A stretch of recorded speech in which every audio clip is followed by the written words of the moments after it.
For UPSC. और इस video में हम इकोनॉमी का आगे का पोर्शन कवर करेंगे। ये इकोनॉमी सीरीज़ का लेक्चर 4 है। इसके ऊपर के टॉपिक्स अर्लियर लेक्चर्स में कवर कर दिए गए हैं, जिसका प्लेलिस्ट बना दिया गया है चैनल पे। आप उसमें जा कर के देख सकते हैं बाकी वीडियोस को।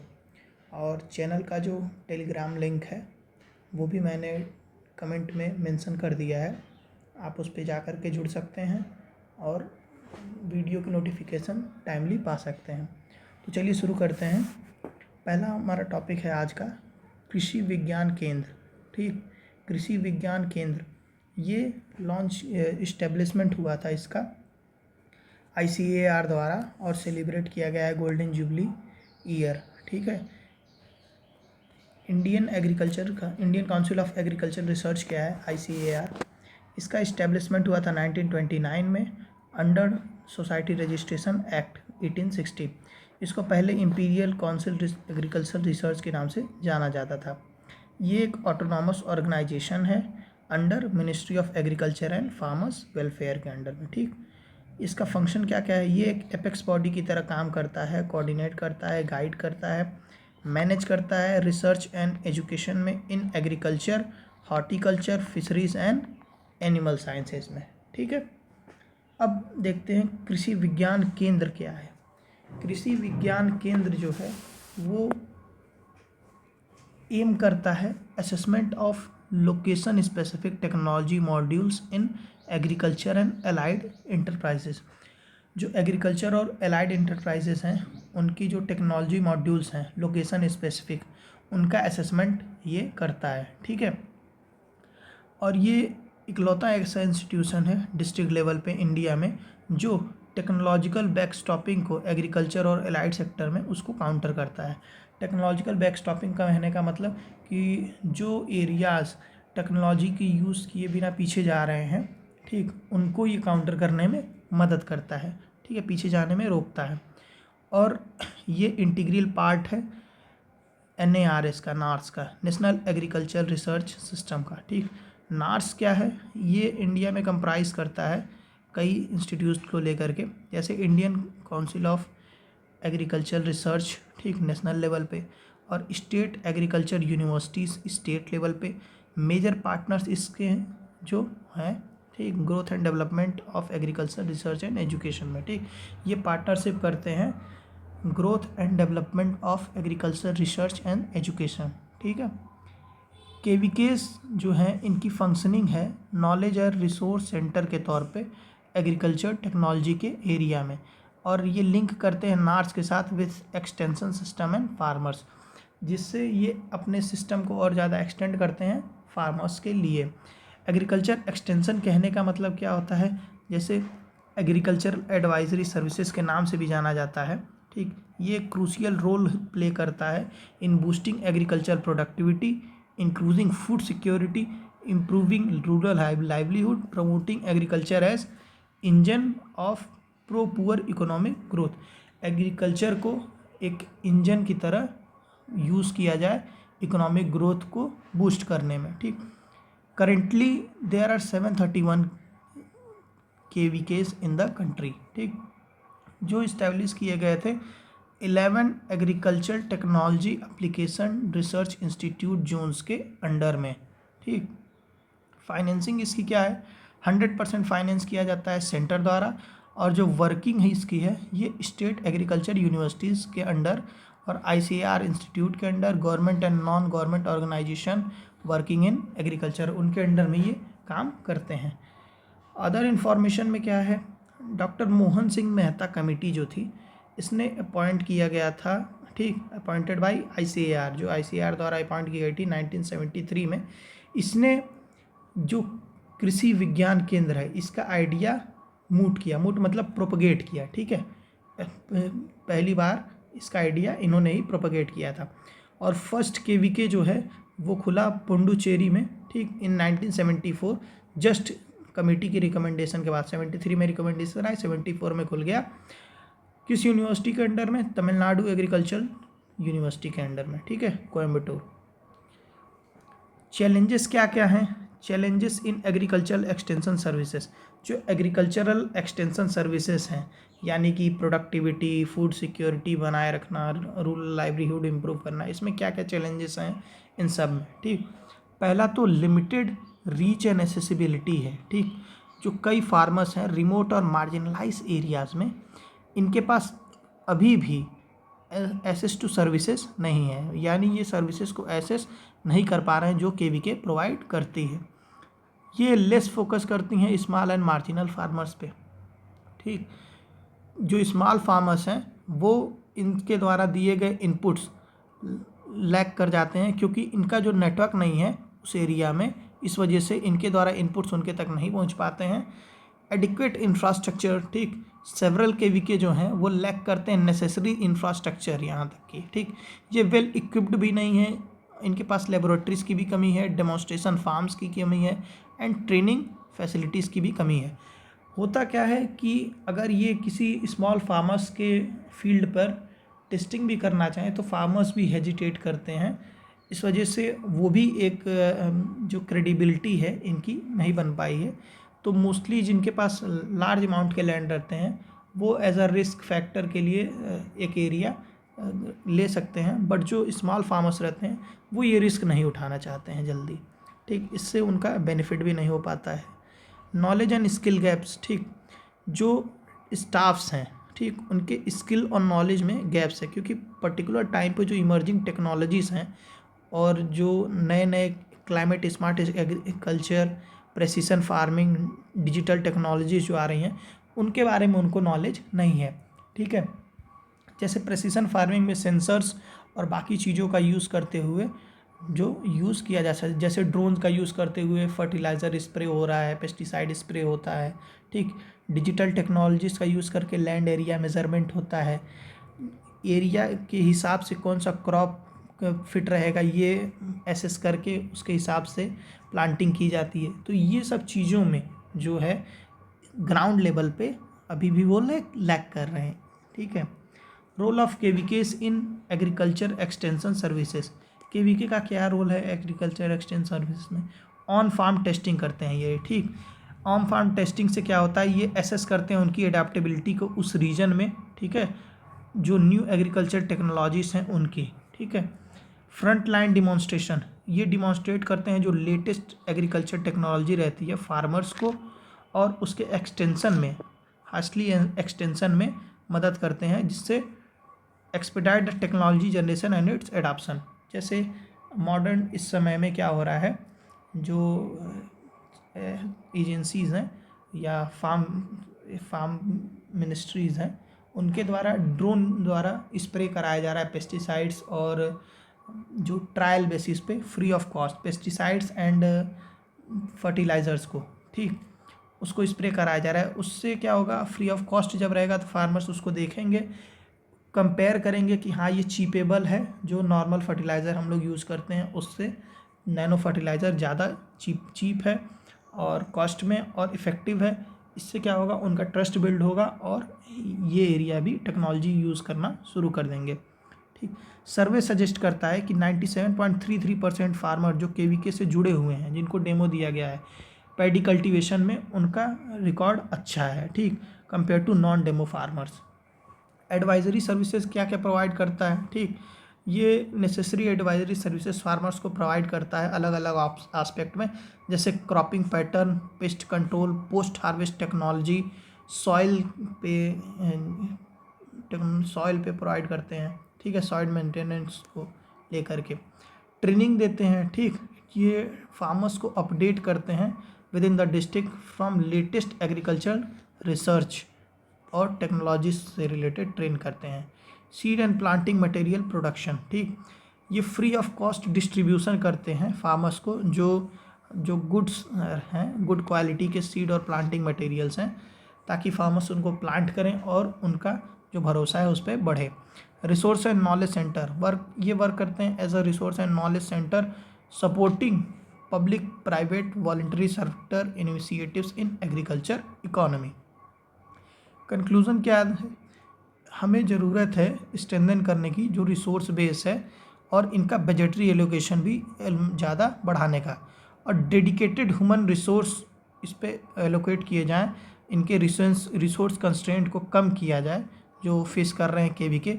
इनके इस इंफ्रास्ट्रक्चर को भी और ज़्यादा अपग्रेड करके इनको इक्विप किया जाए लेबोरेटरी से, डेमोन्स्ट्रेशन फार्म से, ट्रेनिंग फैसिलिटी से, ताकि इनकी जो क्वालिटी डिलीवरी सर्विस है ना वो चीज़ इम्प्रूव हो पाए। ठीक, नेक्स्ट टॉपिक है पेटेंट्स। पेटेंट्स क्या होता है? एक स्पेशल राइट्स होता है किसी भी इन्वेंशंस के ऊपर इन्वेंटर का। ठीक, पेटेंट अमेंडमेंट रूल 2024 ये नोटिफाइड किया गया department for promotion of industry and international trade, ठीक, इंटरनल ट्रेड द्वारा ministry of commerce and industry के अंडर। ये न्यूज़ में और क्यों था? ठीक, पहले तो ये नोटिफाई किया गया अंडर पेटेंट एक्ट 1970 के अंडर में ये नोटिफिकेशन आया है। Section 159 of the act empower करता है सेंट्रल गवर्नमेंट को रूल्स इम्प्लीमेंटिंग करने के लिए, ठीक, regulating patent administration. Patent amendment rule 2024 जो है ये अमेंड करता है पेटेंट रूल 2023 को, और इसका ऑब्जेक्टिव है फॉस्टर इनोवेशन को फॉस्टर करना और कर्ब करना पायरेसी को, ठीक, और कंड्यूसिव इन्वायरमेंट फॉर इन्वेंटर्स और क्रिएटर्स के लिए कंड्यूसिव इन्वायरमेंट बनाना। डेटा बैंक क्या है? डेटा बैंक देख लेते हैं। Over 1 lakh patents were granted by patent office, ठीक, पेटेंट ऑफिस द्वारा 1 लाख से ज़्यादा पेटेंट ग्रांट किया गया मार्च 23 से लेकर के मार्च 24 के बीच में, यानी 1 साल में। 7th पोजीशन है इन terms of resident patent filing activity in the world, ठीक, इंडिया की वाइपो रिपोर्ट 2022 के अकॉर्डिंग 7th पोजीशन है पेटेंट फाइलिंग में। ठीक है, की प्रोविजंस क्या क्या हैं पेटेंट अमेंडमेंट रूल्स के? ठीक, पहला तो सर्टिफिकेट ऑफ इन्वेंटर से जो इन्वेंटर रहेगा उसके कंट्रीब्यूशन को एक्नॉलेज करते हुए एक सर्टिफिकेट उसको ग्रांट किया जाएगा। टाइम लिमिट, ठीक, पहले जो था इसको फाइलिंग करने के लिए, ठीक, for filing request for examination, इसके फाइल करने के लिए पहले टाइम लिमिट था 48 मंथ, अब इसको रिड्यूस कर दिया है 31 मंथ्स को। ठीक है, time limit to furnish foreign application filing details has been change from 6 month to 3 month, ठीक, फॉरेन अप्लीकेशंस के लिए 3 मंथ का टाइम इंड्यूस किया गया है। रिन्यूअल फ़ी क्या है? रिन्यूअल फ़ी रिड्यूस कर दिया गया है बाई 10% अगर वो एडवांस में पे किया गया है through electronic mode over the period of 4 years, ठीक, एटलीस्ट 4 ईयर्स तक अगर उसको पे किया गया है तो उसको रिड्यूस कर दिया जाएगा 10%। Frequency to file the statement of working of patents, ठीक, फ्रीक्वेंसी क्या है फाइल करने की, इसको भी रिड्यूस कर दिया गया है from once in a financial year to once in every 3 financial year. ठीक है, जो once in a financial year में हम जो पेटेंट रिक्वेस्ट फाइल किया जाता था पेटेंट स्टेटमेंट, और उसको 3 फाइनेंशियल ईयर में फाइल करना रहेगा। Convention and treaties related to patents ये देख लेते हैं, बहुत ज़रूरी है। पेरिस कन्वेंशन जो है वो रिलेटेड है, फर्स्ट मेजर इंटरनेशनल एग्रीमेंट है ये regarding protection of industrial property rights and including patents. Patent cooperation treaty 1970 में लाया गया। ये ट्रीटी इस्टेब्लिश करती है इंटरनेशनल पेटेंट फाइलिंग सिस्टम को। बुडापेस्ट ट्रीटी 1977 में आई जिसने प्रिस्क्राइब किया deposits of microorganism at any international depository authority to be recognised for the purposes of patent produced. ठीक, India is not a part of all the above, India इनमें से किसी भी का भी पार्ट नहीं है। याद रखिएगा, इंडिया किसी भी पेटेंट चीज़ों का पार्ट नहीं है। अगर पार्ट हो जाएंगे तो हमें उनकी राइट्स को एक्नॉलेज करना पड़ेगा, जिससे जो मेडिसिन्स वगैरह हैं बाकी भी ये इंडिया में हाई कॉस्ट पे उनकी रॉयल्टी भी तय हो जाएगी ना इसमें, तो हाई कॉस्ट पे मेडिसिन्स वगैरह बिकने लगेंगी। ठीक है, about patent and their governance. ठीक, पेटेंट क्या है कि इंक्लूसिव प्रॉपर्टी राइट है जो ग्रांट किया जाता है किसी इन्वेंशन के लिए या प्रोडक्ट के लिए या प्रोसेस के लिए, ठीक, जो प्रोवाइड करता है एक new way of doing something and offer a new technical solution to a problem. ठीक है, जैसे सीट बेल्ट वाला प्रॉब्लम था तो इसका जो वॉल्वो ने बनाया था तो उस पर IPR है। ठीक है, उसी तरह से किसी मेडिसिन को किसी तरीके से बनाना है, जैसे हाल ही में जो कोविशील्ड की वैक्सीन है, ठीक, या कोवैक्सीन है, जिस प्रोसेस से इसको बनाया गया है, ठीक, ये उसका जो IPR है प्रॉपर्टी राइट्स है, ये उस कंपनी के पास रिजर्व्ड है। ठीक, वो कंपनी किसी भी को भी अगर ग्रांट देती है तो उसके बदले वो रॉयल्टी लेती है। To get a patent technical information about the invention must be disclosed. ठीक है, अगर पेटेंट पाना है तो टेक्निकल इन्फॉर्मेशन डिस्क्लोज करना पड़ेगा to the public in patent application. ठीक है, पेटेंट एप्लीकेशन में डिस्क्लोज करना पड़ेगा। जैसे कि एक एग्जांपल ये भी है, कोका कोला अपना पेटेंट रिजर्व नहीं कराया क्योंकि उन्होंने अपना फार्मूला बताने से मना कर दिया था। Patent protection means, patent protection का मतलब है कि invention can not be commercially made, use, distributed, imported और sold by others without the patent owner consent. Patent owner की सहमति के बिना इसका कोई भी कॉमर्शियली यूज, डिस्ट्रीब्यूशन, इंपोर्ट या सेलिंग नहीं किया जा सकता है। ठीक, ये प्रोटेक्शन मिलता है। पेटेंट जो हैं वो टेरिटोरियल राइट्स हैं। ठीक, एप्लीकेबल करते हैं कंट्री और रीजन में which a patent has been filed और ग्रांटेड, जिस एरिया में पेटेंट को फाइल और ग्रांट किया गया है। Criteria for invention and to be a patentable.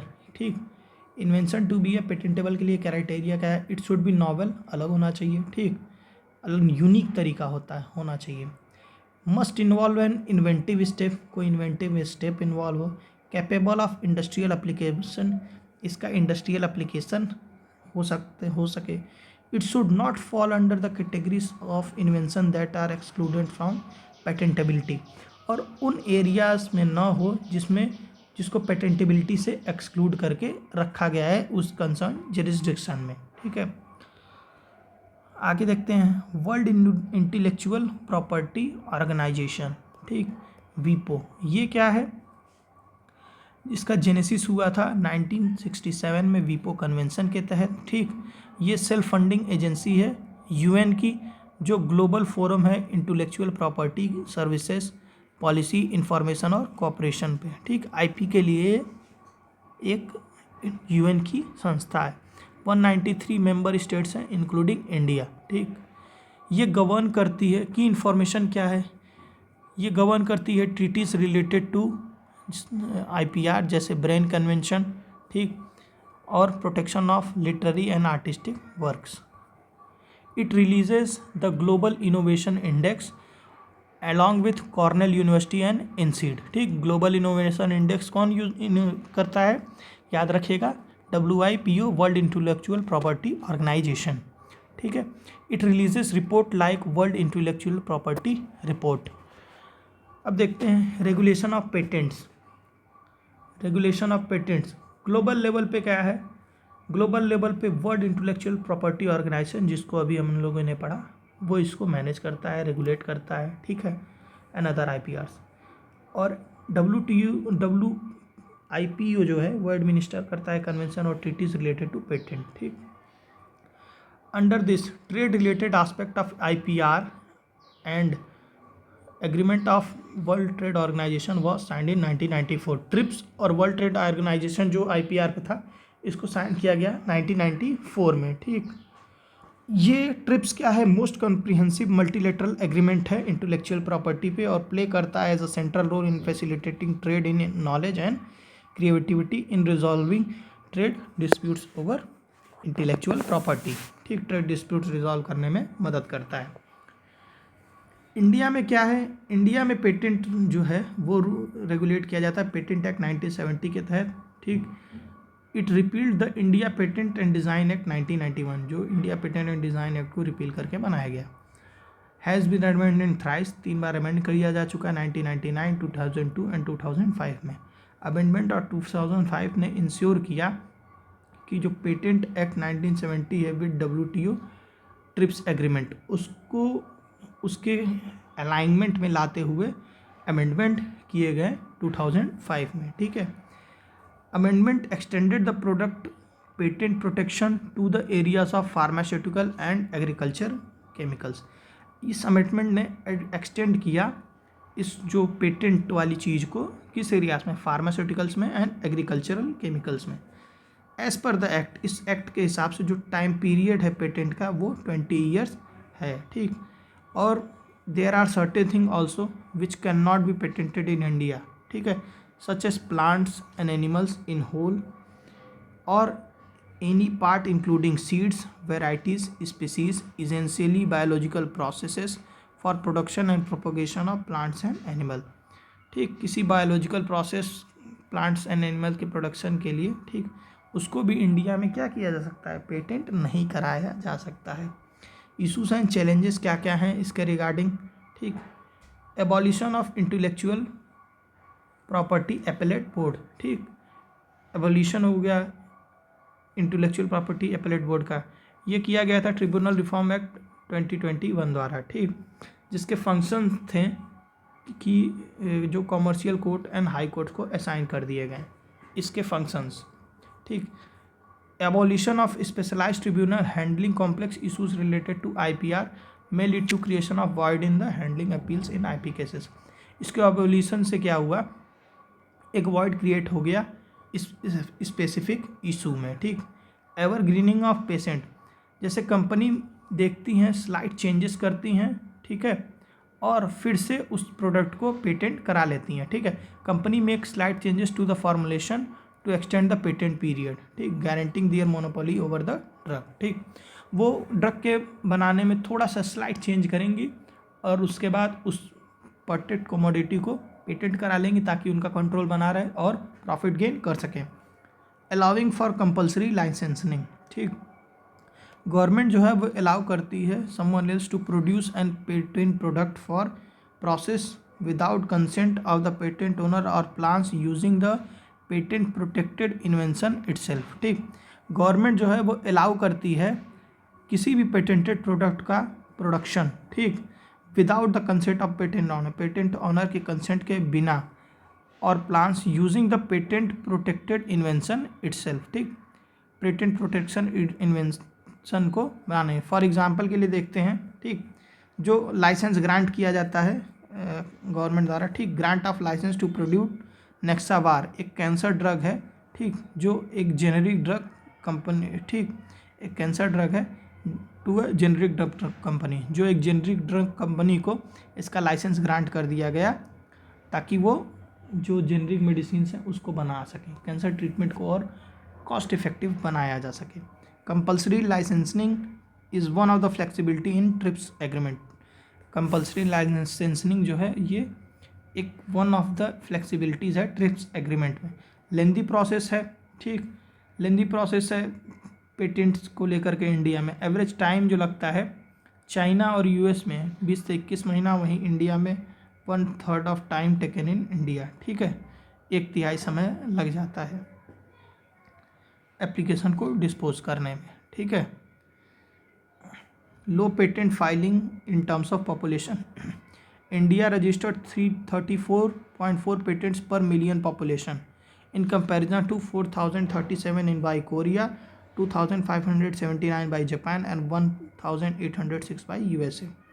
Other factors क्या है, lack of sufficient manpower, lack of fix timelines for each step in procedure etcetera, ठीक है। अदर की इनिशिएटिव क्या क्या लिए गए हैं पेटेंट्स को लेकर के, पेटेंट्स फाइलिंग को फैसिलिटेशन को लेकर के।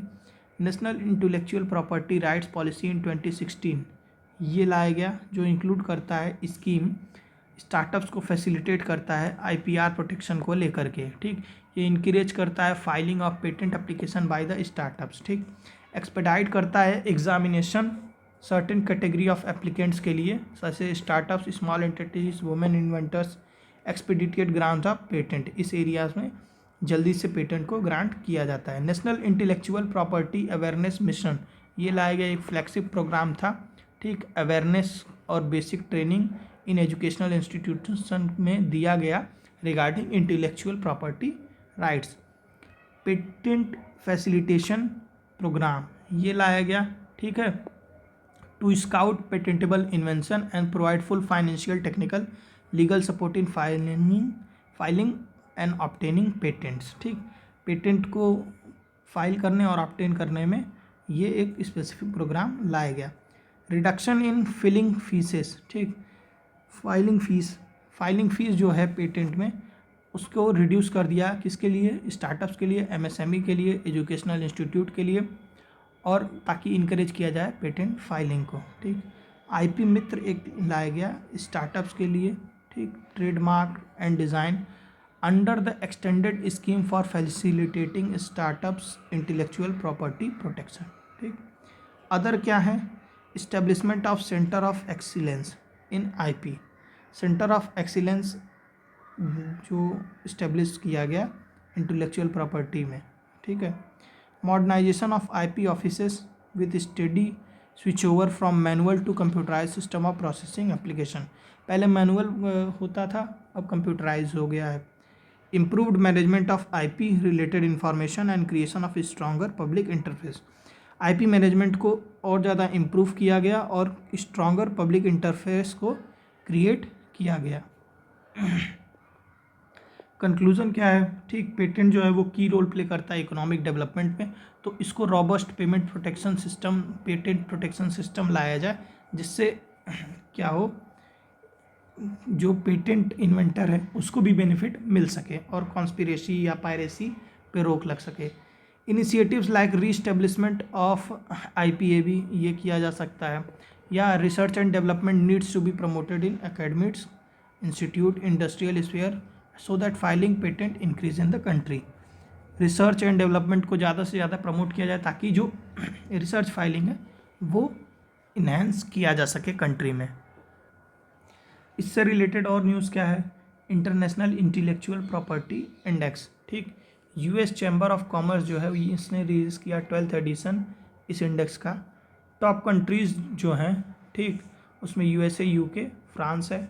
इंडिया की पोजीशन 42 आउट ऑफ 55 है। ठीक, आईपी इंडेक्स जो है वो डिफरेंट है ग्लोबल इनोवेशन इंडेक्स से। ठीक है, कैसे, ग्लोबल इनोवेशन इंडेक्स जो है वो को पब्लिश किया जाता है वर्ल्ड प्रॉपर्टी ऑर्गेनाइजेशन और कॉर्नेल यूनिवर्सिटी एंड इंसीड के द्वारा।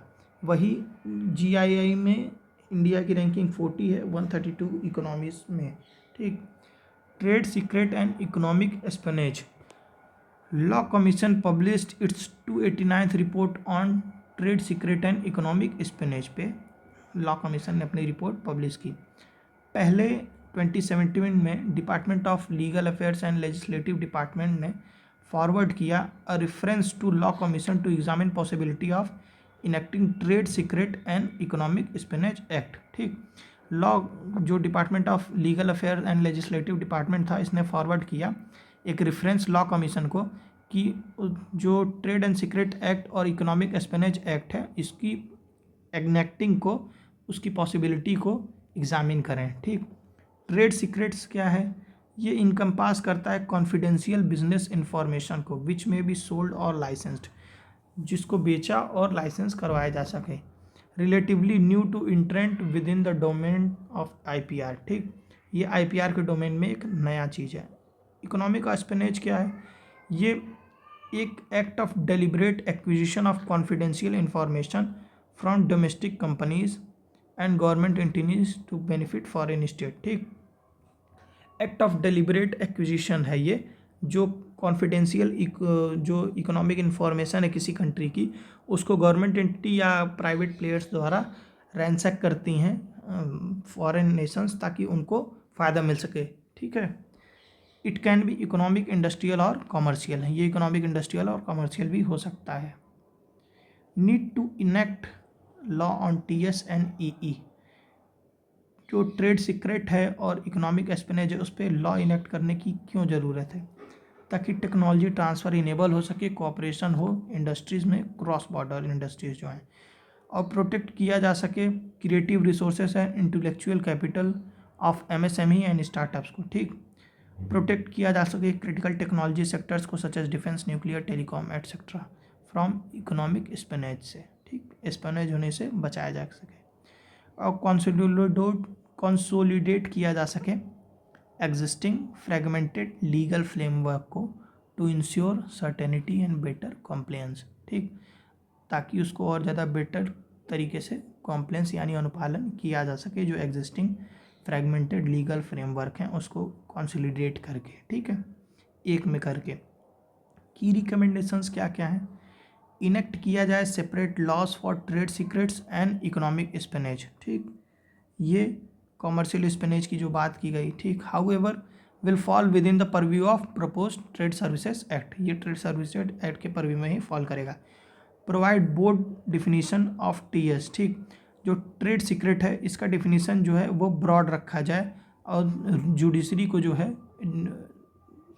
जुडिशियल इंटरप्रिटेशन के लिए रूम प्रोवाइड की जाए, ताकि इमर्जिंग एस्पेक्ट्स जो हैं इंडस्ट्रीज़ में also fit in legal framework. जो इमर्जिंग इंडस्ट्रीज़ और इमर्जिंग एस्पेक्ट्स हैं वो भी इसमें इस फ्रेमवर्क में आ सकें, ठीक। Provide exception for whistle blowers के लिए एक्सेप्शन प्रोवाइड किया जाए, कंपल्सरी लाइसेंसिंग और गवर्नमेंट यूज़ के लिए, ठीक है। विसल ब्लोअर के लिए एक्सेप्शन क्यों, जैसे जो आईपीआर के वायलेशन पे लीगल एक्शन, पीनल एक्शन लिए जाते हैं, तो किसी गलत तरीके से किसी प्रोडक्ट का जो है अगर बनाया जा रहा हो तो उसके अगेंस्ट कॉरपोरेट सेक्टर अगर कोई विसल ब्लोअर आके पब्लिक डोमेन में कह देता है कि ये माल प्रैक्टिस की जा रही है, तो उसके पे कॉरपोरेट प्लेयर्स क्या करते हैं, अटैक्स वगैरह कराते हैं। तो उनको इससे जो पीनल एक्शन से इससे रिलीफ प्रोवाइड की जाए और कंपल्सरी लाइसेंसिंग और गवर्नमेंट यूज़ के लिए भी अलग से प्रोविजंस बनाए जाए। Existing legal framework on TS and E क्या है, एग्जिस्टिंग लीगल फ्रेमवर्क क्या क्या है। इंडिया में no singular law addressing the issue of trade secrets, ठीक। इंडिया कॉन्ट्रैक्ट एक्ट 1872 और स्पेसिफिक रिलीफ एक्ट 1963 ये अप्लाई होते हैं कॉन्ट्रेक्चुअल मैटर्स में। रिलीवेंट प्रोविज़न ऑफ भारतीय न्याय संहिता 2023, भारतीय न्याय संहिता में जो रेलिवेंट प्रोविजंस आए हैं। इस लेक्चर को हम यहीं ख़त्म करते हैं। आगे का जो टॉपिक है उत्तर पूर्वा ट्रांसफॉर्मेटिव इंडस्ट्रियलाइजेशन स्कीम, इसको हम नेक्स्ट वीडियो में कवर करेंगे। अगर वीडियो अच्छा लगा हो तो लाइक करिए, शेयर करिए और सब्सक्राइब करिए, ठीक। जो टेलीग्राम चैनल का हमारा लिंक है वो मैं कमेंट में मेंशन कर दूँगा। Thank you and all the best.